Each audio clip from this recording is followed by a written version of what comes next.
Il est très important que les Français et d'ailleurs les autres Européens votent parce qu'effectivement l'Europe a des répercussions quotidiennes sur leur qualité de vie. Et il est évident qu'avec les différents transferts de souveraineté qu'il y a eu depuis ces dernières années, le rôle de l'Union européenne est de plus en plus important dans leur vie quotidienne. L'Europe, c'est aujourd'hui bien sûr des répercussions sur l'énergie, sur notre manque d'indépendance énergétique, sur le fait que nous payons un prix de l'électricité qui soit corrélé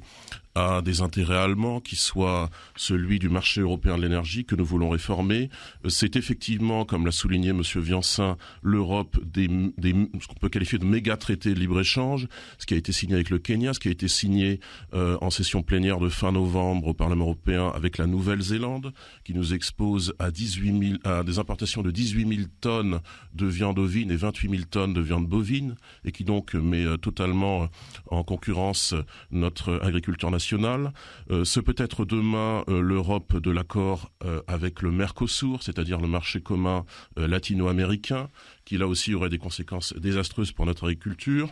puisque le président Macron, par exemple, se refuse d'avoir un débat sérieux sur ce qu'on appelle des clauses miroirs, sur le fait d'avoir des clauses de réciprocité en termes de normes sanitaires environnementales avec des pays comme ceux du Mercosur, comme le Brésil. C'est peut-être aussi demain l'Europe du CETA, qui fort heureusement a été refusée hier par le Parlement français. Bref, si les Européens, si les Français ne se mobilisent pas, ils auront cette Europe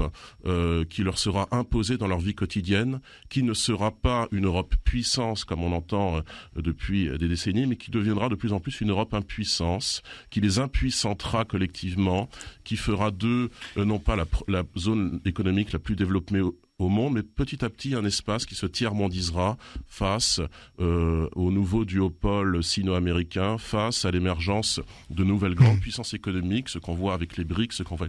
avec le Sud global. Il faut qu'il y ait une Europe des nations rétablies dans leur souveraineté et leur identité nationale, une Europe des grandes synergies industrielles, mais pas davantage. Pas une Europe qui constamment transfère ses souverainetés, dont les États membres transfèrent leur souveraineté.